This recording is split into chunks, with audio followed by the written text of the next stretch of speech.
Akhirnya, Anda harus menjadi patriot bagi diri sendiri dan keluarga, serta Anda bisa menjadi pahlawan kemanusiaan bila berhasil melindungi sesama. Salam tangguh, salam kemanusiaan.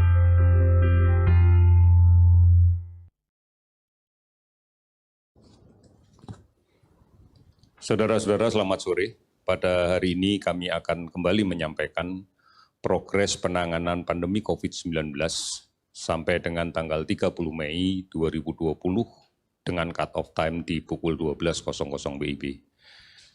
Data ini kita himpun dari gugus tugas percepatan penanganan pandemi COVID-19, kabupaten kota, provinsi, sampai dengan tingkat pusat.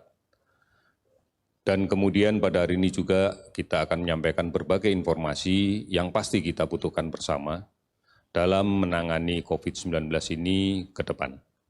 Oleh karena itu, terima kasih bahwa saudara-saudara sekalian masih terus mengikuti pemberitaan yang diberikan oleh pemerintah sebagai pedoman di dalam kaitan dengan merespon pandemi COVID-19 secara bersama-sama. Karena kita menyadari bahwa dengan kebersamaan tidak terputus dan kemudian kita disiplin menjalankan semua protokol kesehatan, maka pandemi COVID-19 ini akan cepat kita kendalikan. Kami bekerja sesuai dengan arahan yang telah diberikan oleh Presiden, diantaranya melaksanakan pemeriksaan dengan secara masif, kemudian kita melakukan penelusuran kasus, tracing secara lebih agresif, dengan perawatan yang seoptimal mungkin, termasuk kemudian melaksanakan isolasi dari pasien. Kita sudah mulai banyak yang terbiasa untuk menggunakan teknologi di dalam kaitan memenuhi kebutuhan konsultasi medis tanpa harus datang ke rumah sakit. Ini yang kita harapkan bahwa ini menjadi budaya baru untuk kita dengan melaksanakan konsultasi medis melalui telemedis yang luas. Banyak sekali fasilitas yang telah disiapkan dan kami yakin inilah yang akan kita manfaatkan mulai saat ini dan seterusnya ke depan. Kami akan bekerja dengan memberikan informasi yang kredibel, yang transparan dan mudah diakses oleh seluruh masyarakat. Karena kita menyadari bahwa kekuatan terbesar kita untuk menanggulangi COVID-19 ini adalah masyarakat. Oleh karena itu, bersinergi bersama pemerintah dan seluruh komponen yang ada di masyarakat adalah menjadi kunci di dalam penanganan COVID-19 ini. Disiplin menjadi sesuatu yang mutlak harus kita laksanakan. Karena di dalam kondisi sekarang ini, tidak mungkin lagi kita harus berpikir secara egois, berpikir untuk kepentingan diri sendiri. Karena disiplin ini ditujukan untuk saling melindungi, ditujukan untuk bisa menjaga ketertiban bersama di dalam kaitan menanggulangi COVID-19 ini. Kita tahu bahwa ini penyakit menular yang basis pada komunitas. Oleh karena itu, kepatuhan komunitas menjadi sesuatu yang mutlak. Kita menyadari betul bahwa di dalam dampak ini banyak sekali saudara-saudara kita yang kemudian terpaksa terganggu kinerja ekonominya sehari-hari. Oleh karena itu, pemerintah juga memberikan jaminan untuk memberikan logistik, memberikan bantuan, menyiapkan jejaring pengaman sosial. Kita membutuhkan pengawasan bersama untuk kita yakini bahwa ini bisa kita laksanakan dengan baik. Saudara-saudara, pada hari ini akan kami laporkan juga tentang beberapa kinerja data di bidang kesehatan. Hari ini kami sudah melakukan pemeriksaan spesimen sebanyak 11.361 spesimen. Sehingga total keseluruhan adalah 311.006 spesimen. Dari pemeriksaan ini kita dapatkan kasus konfirmasi positif naik 557 sehingga menjadi 25.773. Data ini kalau kemudian kita lihat lebih detail lagi, ada 10 provinsi yang hari ini tidak ditemukan kasus positif. Namun kalau kita lihat ada 5 provinsi yang masih memiliki angka kasus positif yang cukup tinggi untuk ditemukan hari ini, di antaranya adalah Jawa Timur. Kalau kita bandingkan dengan data kemarin ada cenderung naik. Kemudian DKI meskipun tinggi dibandingkan dengan data kemarin cenderung untuk turun. Namun khusus DKI ini tidak seluruhnya berasal dari wilayah administrasi DKI. Karena kita tahu bersama, sebagian besar saudara-saudara kita yang bekerja di luar negeri dan kembali ke tanah air, masuknya adalah lewat Bandara Soekarno-Hatta. Sudah menjadi ketentuan pemerintah bahwa mereka harus kita lakukan pemeriksaan, dan beberapa di antaranya mereka positif konfirmasi COVID-19. Hanya memang datanya akan masuk di dalam kelompok Provinsi DKI, namun bukan menggambarkan bahwa ini adalah kondisi administrasi DKI. Kemudian kita masih melihat juga di Sulawesi Selatan masih ada kenaikan dibanding hari kemarin. Kalimantan Tengah juga demikian. Jawa Barat meskipun angkanya masih tinggi, tetapi dibandingkan dengan hari kemarin sudah cenderung untuk turun. Ini menjadi penting untuk kita pahami bersama bahwa adanya kasus positif, masih ditemukannya kasus positif, kita yakini masih terjadi penularan di tengah masyarakat kita. Masih ada orang yang membawa virus dan berada di tengah-tengah kita. Dan masih ada sebagian saudara kita yang rentan tertular. Oleh karena itu, mari sekali lagi kita patuhi untuk menjaga jarak. Kita tidak pernah tahu siapa yang berada di luar yang membawa virus ini. Karena banyak sekali orang dengan membawa virus ini tanpa keluhan apapun. Atau dengan gejala yang kecil sekali sehingga mereka tidak merasa sakit. Oleh karena itu, jaga jarak. Kemudian gunakan masker. Hanya ini yang bisa melindungi kita dari droplet orang-orang di sekitar kita yang membawa virus.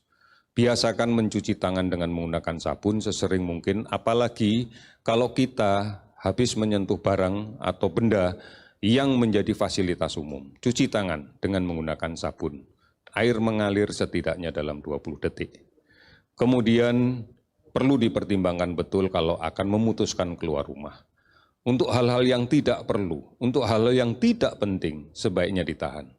Namun apabila terpaksa harus keluar rumah, maka perpendek waktu berada di luar rumah. Dan setelah kembali, ganti maskernya dengan masker yang baru, dan kalau pulang bekerja misalnya, segera ganti baju, mandi, bersihkan diri, baru kita bisa menyentuh keluarga kita.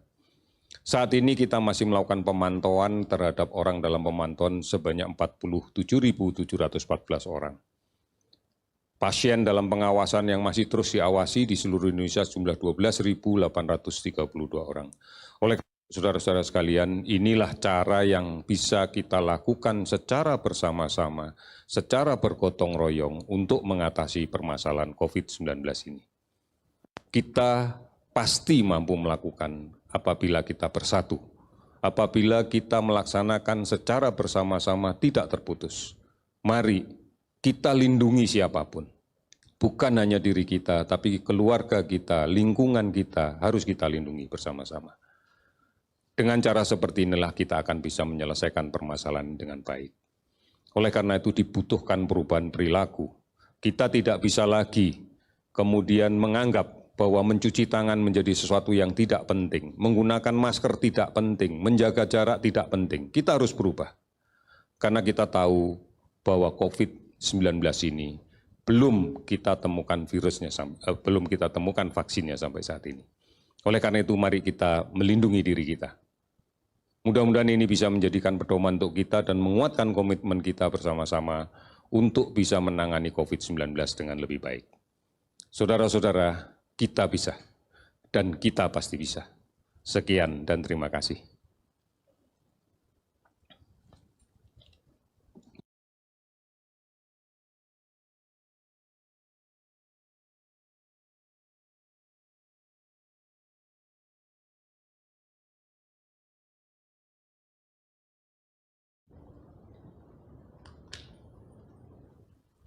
Selamat sore, Assalamualaikum warahmatullahi wabarakatuh.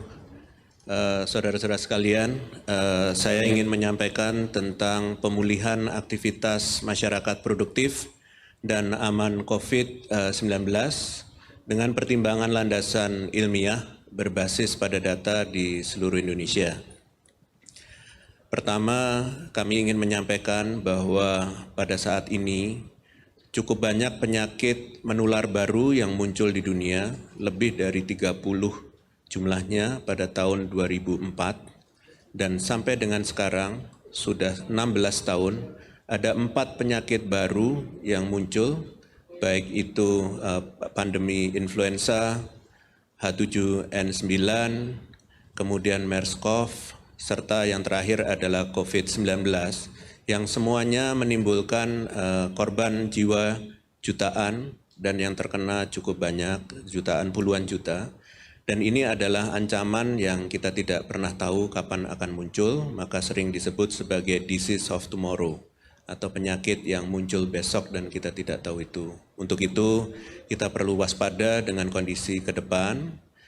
Berikutnya, saya ingin menyampaikan tentang hal-hal yang terkait dengan penguatan kesehatan masyarakat. Yang pertama adalah fokus penanganan COVID-19 pada saat ini berawal dari kuratif, di mana kita menyediakan rumah sakit, 2.902 rumah sakit di Indonesia, 129 laboratorium pengujian COVID yang ada di seluruh tanah air, pembangunan rumah sakit darurat, begitu juga dengan alat pelindung diri, masker, rapid test, PCR, yang semuanya itu tentunya mahal pada teknologi dan cepat.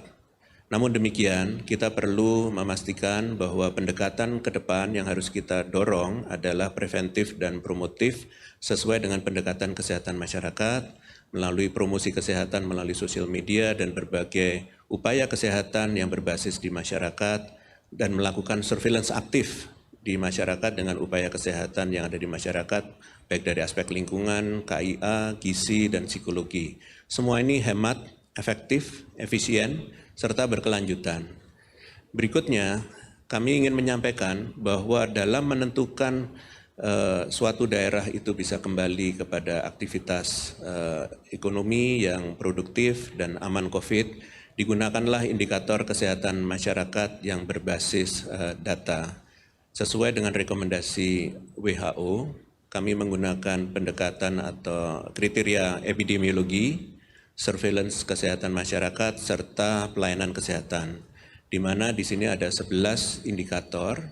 Terutama kita ingin melihat penurunan jumlah kasus selama 2 minggu sejak puncak terakhirnya dengan target lebih dari 50% untuk setiap daerah atau wilayah. Kemudian juga penurunan jumlah yang meninggal, penurunan jumlah kasus positif yang dirawat di rumah sakit, begitu juga kasus ODP, PDP yang dirawat di rumah sakit, serta kenaikan jumlah yang sembuh dan selesai pemantauan. Begitu juga dengan jumlah pemeriksaan laboratorium juga meningkat, di mana positivity rate-nya harus di bawah 5%. Dan tentunya yang terakhir menggunakan pendekatan RT atau RT yang disebut angka reproduktif efektif kurang dari 1. Berikutnya, ini adalah gambaran daerah yang ada di Indonesia sesuai dengan kriteria tersebut di atas, bahwa risiko kenaikan kasus COVID-19 per kabupaten kota ini, terutama kita bisa sampaikan ada 102 kabupaten kota yang tidak atau belum terdampak yang berwarna hijau di seluruh Indonesia, cukup banyak yang berwarna hijau dan ada juga nanti yang berwarna kuning, yaitu risiko rendah, risiko sedang berwarna orange atau oranye, dan risiko tinggi yang berwarna merah.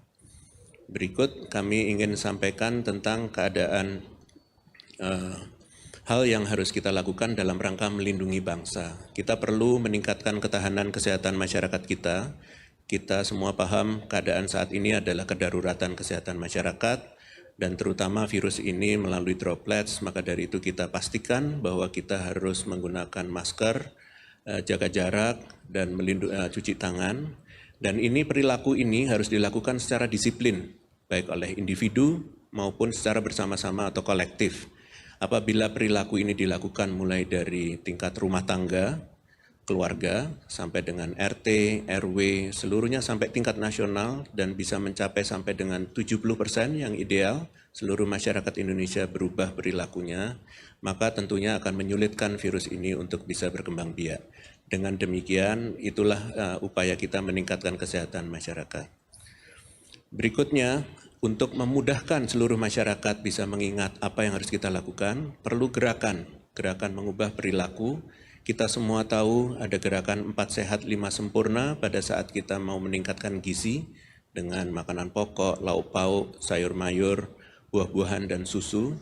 Kami meminjam istilah ini untuk digunakan melawan COVID, 4 sehat 5 sempurna, di mana pertama adalah pakai masker, yang kedua jaga jarak, yang ketiga cuci tangan, yang keempat olahraga yang cukup, istirahat yang cukup, dan tidak panik, dan yang sempurna yang 5 adalah makan bergizi.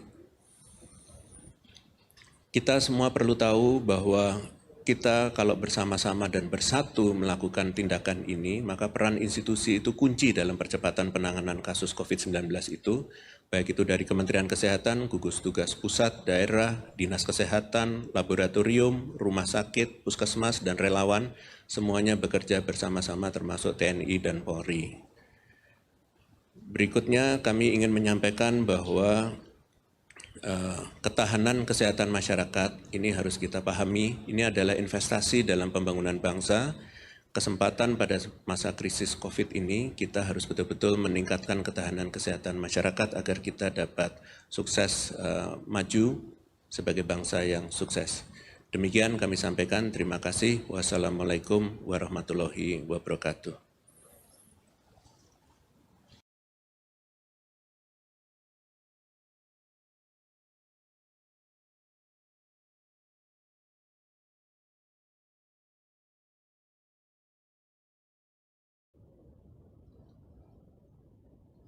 Assalamualaikum warahmatullahi wabarakatuh.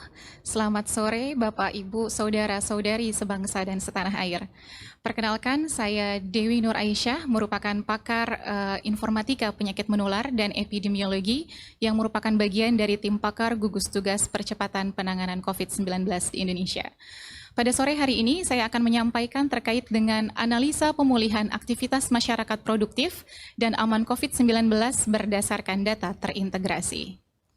Sebagaimana kita ketahui, Bapak Presiden Joko Widodo telah menyampaikan kepada kita pada tanggal 13 April 2020 bahwa seluruh data-data dan informasi agar semua masuk dan terintegrasi ke dalam sebuah sistem di gugus tugas.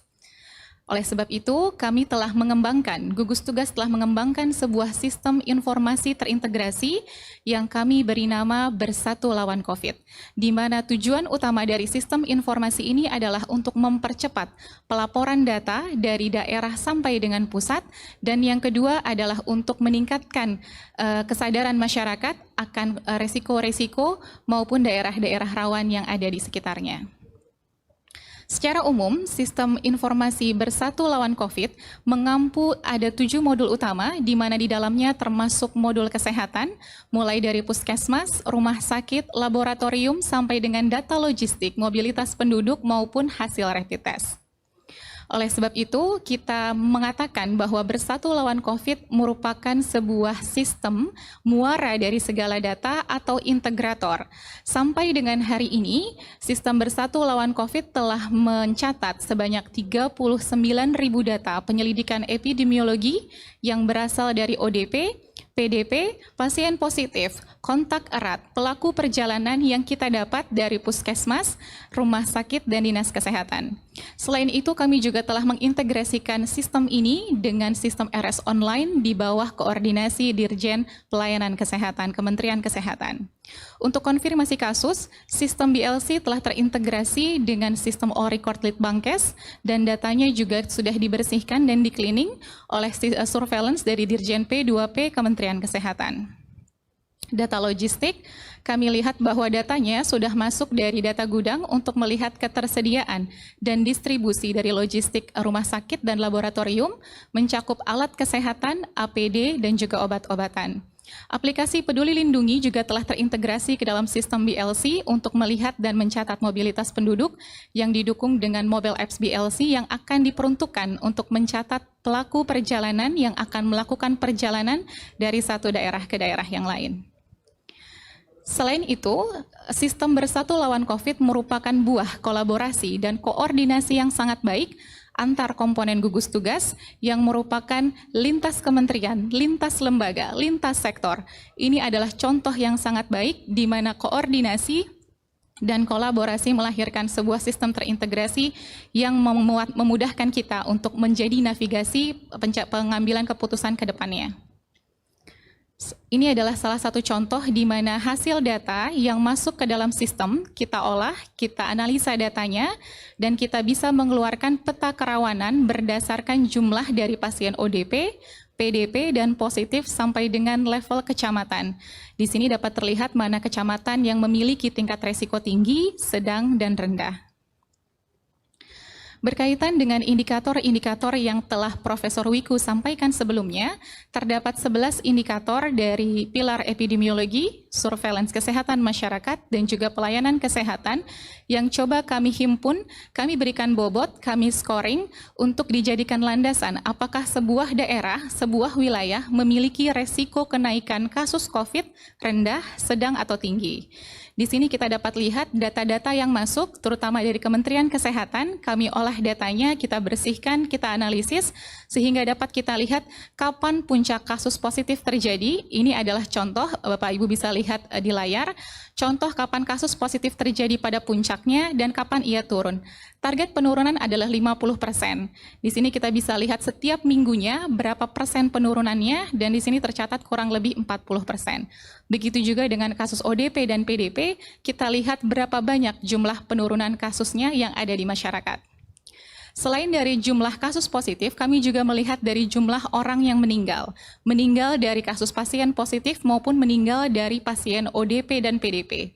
Target penurunan adalah 50% dan semua juga sudah tercatat di dalam sistem setiap minggunya berapa penurunan yang dapat terjadi di sebuah daerah.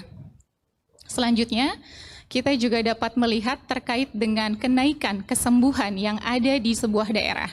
Kesembuhan ini berlaku untuk pasien positif dan yang kedua adalah untuk ODP yang selesai pemantauan atau PDP yang selesai pengawasan. Kita mengharapkan grafiknya terus menanjak ke depan. Selanjutnya adalah orang yang dirawat di rumah sakit. Ini juga kita lihat berapa banyak orang yang dirawat, semakin turun jumlah orang yang dirawat, baik pasien positif maupun ODP dan PDP, menunjukkan sebuah daerah memiliki kesiapan yang baik. Selanjutnya adalah jumlah spesimen yang diperiksa oleh laboratorium. Bisa kita lihat targetnya adalah yang positif hanya 5%. Jika yang positif mencapai 5%, maka menunjukkan bahwa sudah baik penularan yang ada di masyarakat dapat terkontrol dengan baik. Menggunakan indikator tersebut, tadi sudah disampaikan oleh Profesor Wiku, sudah terdapat 102 kabupaten kota yang tidak terdampak sampai dengan hari kemarin. Di sini dapat kita lihat beberapa provinsi dan kabupaten kotanya. Izinkan saya menyebutkan satu persatu. Yang pertama, Provinsi Sumatera Utara. Dari kabupaten atau kota, Nias Barat, Pakpak Barat, Samosir, Tapanuli Tengah, Nias, Padang Lawas Utara, Labuhan Batu Selatan, Kota Sibolga, Tapanuli Selatan, Humbang Hasundutan, Nias Utara, Mandailing Natal, Padang Lawas, Kota Gunung Sitoli, dan Nias Selatan. Provinsi Jambi berasal dari Kerinci, Provinsi Bengkulu, Rejang Lebong, Provinsi Lampung, Lampung Timur, Mesuji, Kepulauan Riau, Natuna, Lingga, Kepulauan Anambas, Riau, Rokan Hilir, Kuantan Singigi, Provinsi Aceh, Pidi Jaya, Aceh Singkil, Biren, Aceh Jaya, Nagan Raya, Kota Subulus Salam, Aceh Tenggara, Aceh Tengah, Aceh Barat, Aceh Selatan, Kota Sabang, Kota Langsa, Aceh Timur, dan Aceh Besar. Provinsi Sumatera Selatan, Kota Pagar Alam, Penukal Abab Lematang Ilir, Ogan Komering, Ulu Selatan, dan 4 Lawang. Selanjutnya yang berasal dari Provinsi Papua, ada 17 kabupaten kota yang tidak terdampak. Saya sebutkan, Yakuhimo, Mapi, Dogiai, Kepulauan Yapen, Paniai, Tolikara, Yalimo, Deyai, Puncak Jaya, Mambera Moraya, Nduga, Pegunungan Bintang, Asmat, Supiori, Lani Jaya, Puncak, dan Intan Jaya. Sedangkan dari Provinsi Maluku, Kota Tual, Maluku Tenggara Barat, Maluku Tenggara, Kepulauan Aru, dan Maluku Barat Daya. Provinsi Papua Barat, Kaimana, Tambrau, Sorong Selatan, Maibrat, Pegunungan Arfak. Provinsi Maluku Utara, Halmahera Tengah, dan Halmahera Timur. Selanjutnya adalah Provinsi Sulawesi Utara, Bolaang Mongondo Timur, Kepulauan Siau Tagulandang Biaro, Provinsi Sulawesi Selatan, Toraja Utara, Provinsi Sulawesi Tenggara, Buton Utara, Buton Selatan, Buton, Konawe Utara, Konawe Kepulauan, Provinsi Sulawesi Tengah, Donggala, Tojo Una-Una, Banggai Laut. Provinsi Sulawesi Barat, Mamasa. Provinsi Gorontalo, Gorontalo Utara. Provinsi Nusa Tenggara Timur, Ngada, Sumba Tengah, Sumba Barat Daya, Alor, Sumba Barat, Lembata, Malaka, Rotendao, Manggarai Timur, Timor Tengah Utara, Saburai Jua, Kupang, Belu, dan Timor Tengah Selatan. Provinsi Kalimantan Tengah, Sukamara, Provinsi Kalimantan Timur, Mahakam Ulu, Provinsi Jawa Tengah, Tegal, dan yang terakhir Provinsi Kepulauan Bangka Belitung, Belitung Timur. Terakhir, saya ingin mengingatkan kepada Bapak, Ibu, dan saudara-saudari sebangsa setanah air bahwa penyakit COVID-19 adalah sebuah penyakit yang bersifat sangat dinamis. Pada hari ini, seseorang dapat berstatus ODP, kemudian hari menjadi positif, dan kemudian beberapa hari kemudian menjadi sembuh misalnya. Sifatnya sangat dinamis, dapat menyebar dengan sangat cepat, oleh sebab itu, pesan dari saya adalah tetap mengutamakan penerapan protokol kesehatan di setiap lini sektor yang ada. Dan yang terakhir, kunci utama dari keberhasilan kita adalah tingkat disiplin dan upaya kolektif masyarakat. Terakhir, saya ingin memberikan pesan kepada Bapak, Ibu, Saudara-saudari semua, kekuatan utama bangsa Indonesia adalah kekompakan, solidaritas, dan kesadaran kolektif masyarakatnya. Mari kita bersama saling menjaga, bersatu untuk kebaikan bangsa. Sekian dari saya, wassalamualaikum warahmatullahi wabarakatuh.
Assalamualaikum warahmatullahi wabarakatuh.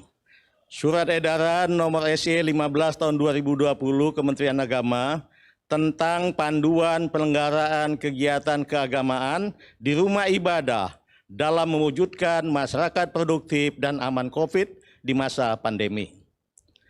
Dalam rangka mendukung fungsionalisasi rumah ibadah pada masa pandemi Corona COVID-19, perlu dilakukan pengaturan kegiatan di rumah ibadah melalui adaptasi ke perubahan kegiatan keagamaan menuju masyarakat produktif dan aman COVID. Penerapan panduan ini diharapkan dapat meningkatkan spiritualitas umat beragama dalam menghadapi pandemi COVID-19, serta dampaknya sekaligus meminimalisasi risiko akibat terjadinya kerumunan dalam satu lokasi. Rumah ibadah harus menjadi contoh terbaik pencegahan penyebaran COVID-19. Panduan ini mengatur kegiatan keagamaan inti dan kegiatan keagamaan sosial di rumah ibadah berdasarkan situasi nyata terhadap pandemi COVID-19 di lingkungan rumah ibadah tersebut, bukan hanya berdasarkan status zona yang berlaku di daerah itu. Meskipun daerah berstatus zona kuning misalnya, namun bila di lingkungan rumah ibadah tersebut terdapat kasus penularan COVID-19, maka rumah ibadah dimaksud tidak dibenarkan menyelenggarakan ibadah berjamaah atau kolektif. Ketentuan selengkapnya sebagai berikut. 1. Rumah ibadah yang dibenarkan untuk menyelenggarakan kegiatan berjamaah kolektif adalah yang berdasarkan fakta lapangan serta angka R0 dan angka RT berada di kawasan atau lingkungan yang aman dari COVID-19. Hal itu ditunjukkan dengan surat keterangan rumah ibadah aman COVID dari Ketua Gugus Tugas Provinsi atau Kabupaten atau Kota atau Kecamatan sesuai tingkatan rumah ibadah dimaksud setelah berkoordinasi dengan forum komunikasi pimpinan daerah setempat bersama majelis-majelis agama dan instansi terkait di daerah masing-masing. Surat keterangan akan dicabut kembali bila dalam perkembangannya timbul kasus penularan di lingkungan rumah ibadah tersebut atau ditemukan ketidaktaatan terhadap protokol yang telah ditetapkan. Kedua, pengurus rumah ibadah mengajukan permohonan surat keterangan bahwa kawasan lingkungan rumah ibadahnya aman dari COVID-19 secara berjenjang kepada Ketua Gugus Kecamatan, Kabupaten, Kota, Provinsi sesuai tingkatan rumah ibadah masing-masing. Rumah ibadah yang berkapasitas daya tampung besar dan mayoritas jemaah atau penggunanya dari luar kawasan atau lingkungannya dapat mengajukan surat keterangan aman COVID-19 langsung kepada pimpinan daerah sesuai tingkatan rumah ibadah tersebut. Keempat, kewajiban pengurus atau penanggung jawab rumah ibadah adalah sebagai berikut. A. Menyiapkan petugas untuk melakukan dan mengawasi penerapan protokol kesehatan di area rumah ibadah. B. Melakukan pembersihan dan desinfeksi secara berkala di area rumah ibadah. C. Membatasi jumlah pintu atau jalur keluar masuk rumah ibadah guna memudahkan penerapan dan pengawasan protokol kesehatan. D.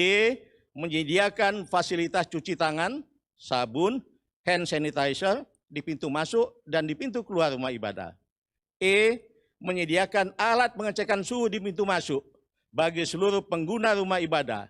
Jika ditemukan pengguna rumah ibadah dengan suhu di atas 37,5 derajat Celcius setelah melakukan 2 kali pemeriksaan dengan jarak 5 menit, tidak diperkenankan memasuki area rumah ibadah.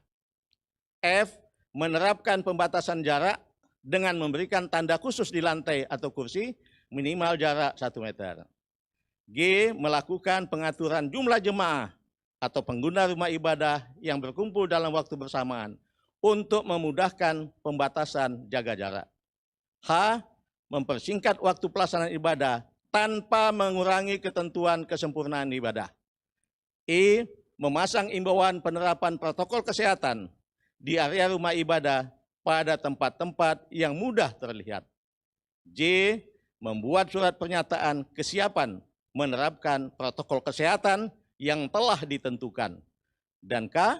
Memberlakukan penerapan protokol kesehatan secara khusus bagi jemaah tamu yang datang dari luar lingkungan rumah ibadah itu. Kelima, tentang kewajibannya masyarakat dalam melaksanakan ibadah di rumah ibadah. A. Jemaah harus yakin dia dalam kondisi sehat.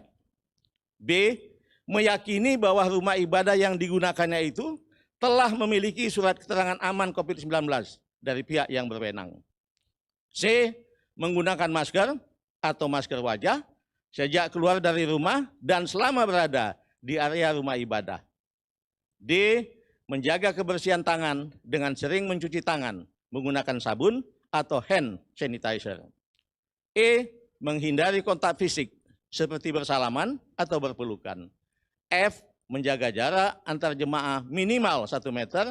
G. Menghindari dari berdiam lama di rumah ibadah atau berkumpul di area rumah ibadah selain untuk kepentingan ibadah yang wajib. H. Melarang beribadah di rumah ibadah bagi anak-anak dan warga lanjut usia yang rentan tertular penyakit serta orang dengan sakit bawaan yang berisiko tinggi terhadap COVID-19. E. Ikut peduli terhadap penerapan pelaksanaan protokol kesehatan di rumah ibadah sesuai dengan ketentuan. Keenam, dalam penerapan fungsi sosial rumah ibadah, seperti meliputi kegiatan pertemuan masyarakat di rumah ibadah, misalnya akad pernikahan atau perkawinan, tetap mengacu pada ketentuan di atas dengan tambahan ketentuan sebagai berikut. A.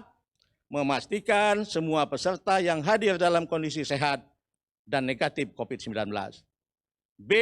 Membatasi jumlah peserta yang hadir maksimal 20% dari kapasitas ruang dan tidak boleh lebih dari 30 orang. Dan C. Pertemuan dilaksanakan dengan waktu seefisien mungkin. Billahi taufiq wal hidayah. Assalamualaikum warahmatullahi wabarakatuh. Terima kasih.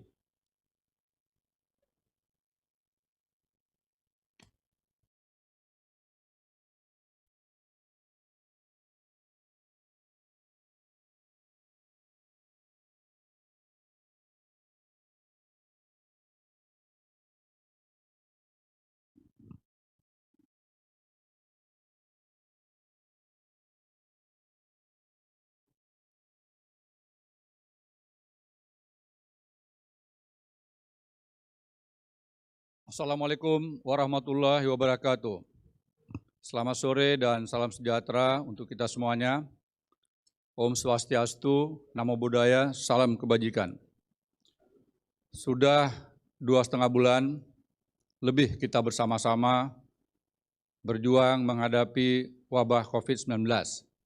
Saya ingin mengucapkan terima kasih pertama kepada seluruh tenaga medis, para dokter, perawat, dan relawan yang telah berjuang siang dan malam, mengorbankan waktu, tenaga, dan pikiran, bahkan jiwa raganya dalam upaya pengendalian COVID-19. Selanjutnya, saya juga ingin mengucapkan penghargaan dan terima kasih kepada segenap komponen masyarakat yang terlibat baik langsung maupun tidak langsung, sehingga kita bisa menekan laju peningkatan kasus di beberapa daerah, meskipun di beberapa daerah lainnya masih belum maksimal.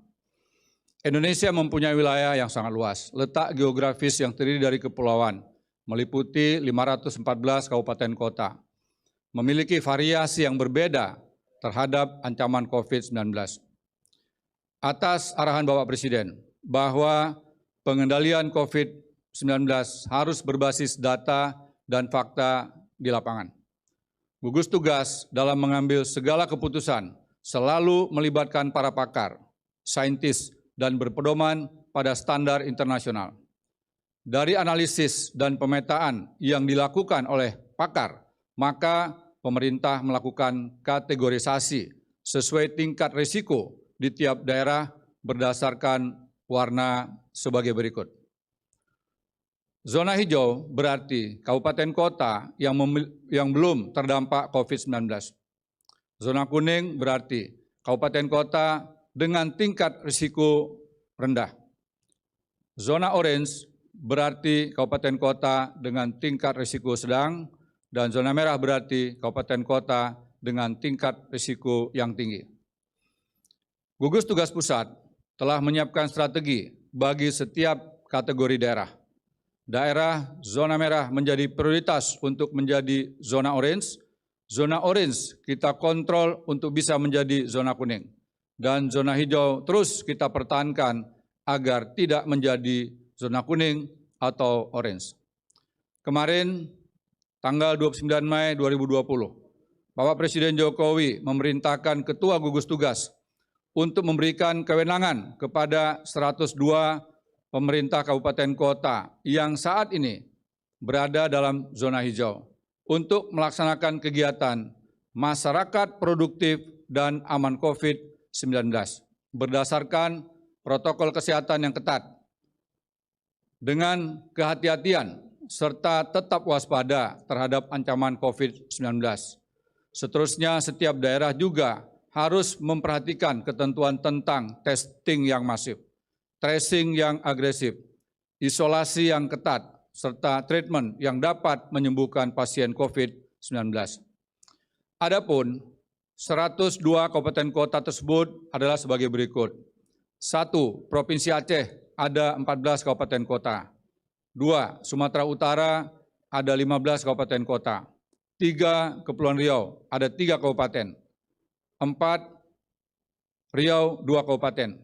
5 Jambi 1 kabupaten, 6 Bengkulu 1 kabupaten, 7 Sumatera Selatan 4 kabupaten kota, 8 Bangka Belitung 1 kabupaten, 9 Lampung 2 kabupaten, 10 Jawa Tengah 1 kota, 11 Kalimantan Timur 1 kabupaten, 12 Kalimantan Tengah 1 kabupaten, 13 Sulawesi Utara 2 kabupaten, 14 Gorontalo 1 kabupaten, 15 Sulawesi Tengah 3 kabupaten, 16 Sulawesi Barat 1 kabupaten, 17 Sulawesi Selatan 1 kabupaten, 18 Sulawesi Tenggara 5 kabupaten kota, 19 NTT 14 kabupaten kota, 20 Maluku Utara 2 kabupaten, 21 Maluku 5 kabupaten kota, 22 Papua 17 kabupaten kota, 23 Papua Barat 5 kabupaten kota. Ketua Gugus Tugas Pusat memberikan arahan kepada para bupati dan wali kota selaku Ketua Gugus Tugas tingkat kabupaten kota agar proses pengambilan keputusan harus melalui Forkompinda dengan melibatkan segenap komponen masyarakat, termasuk pakar kedokteran, Ikatan Dokter Indonesia, pakar epidemiologi, pakar kesehatan masyarakat, tokoh agama, tokoh budaya atau budayawan, tokoh masyarakat, pakar di bidang ekonomi kerakyatan, tokoh pers di daerah, dunia usaha, dan tentunya DPRD melalui pendekatan kolaborasi pentahelix berbasis komunitas. Dalam proses tersebut, para bupati wali kota agar melakukan konsultasi dan koordinasi yang ketat dengan pemerintah provinsi khususnya kepada para gubernur. Proses pengambilan keputusan ini harus melalui tahapan prakondisi, yaitu edukasi, sosialisasi kepada masyarakat, dan juga simulasi sesuai dengan sektor atau bidang yang akan dibuka, seperti pembukaan rumah ibadah, masjid, gereja, pura, vihara, pasar atau pertokoan, transportasi umum, hotel, penginapan dan restoran, perkantoran, dan bidang-bidang lain yang dianggap penting namun aman dari ancaman COVID-19.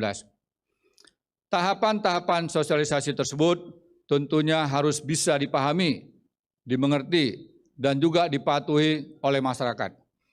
Intinya, keberhasilan masyarakat produktif dan aman COVID-19 sangat tergantung, saya ulangi sekali lagi, sangat tergantung kepada kedisiplinan masyarakat dan kesadaran kolektif dalam mematuhi protokol kesehatan. Antara lain, wajib pakai masker, jaga jarak aman, cuci tangan dengan sabun dan air mengalir, senantiasa melaksanakan olahraga yang teratur, istirahat yang cukup, dan juga tidak boleh panik, serta upayakan selalu dapat mengkonsumsi makanan yang bergizi. Gugus Tugas Pusat meminta setiap daerah menyiapkan manajemen krisis untuk melakukan monitoring dan evaluasi. Waktu dan sektor yang akan dibuka kembali ditentukan oleh para pejabat bupati dan wali kota di daerah. Jika dalam perkembangannya ditemukan kenaikan kasus, maka tim gugus tugas tingkat kabupaten kota bisa memutuskan untuk melakukan pengetatan atau penutupan kembali. Gugus Tugas Pusat bersama pemerintah provinsi, yaitu gugus tugas tingkat provinsi, akan senantiasa memberikan informasi, memberikan pendampingan dan evaluasi, serta arahan sesuai dengan perkembangan keadaan. Mohon doa dari seluruh rakyat Indonesia agar semua yang kita lakukan mendapatkan bimbingan dari Allah Subhanahu wa Ta'ala, serta kemudahan dan juga kelancaran dari Allah Subhanahu wa Ta'ala dan Tuhan yang Maha Kuasa. Wabillahi taufik wa hidayah. Wassalamualaikum warahmatullahi wabarakatuh. Selamat sore, salam sejahtera, Om Santi, Santi, Santi, Om.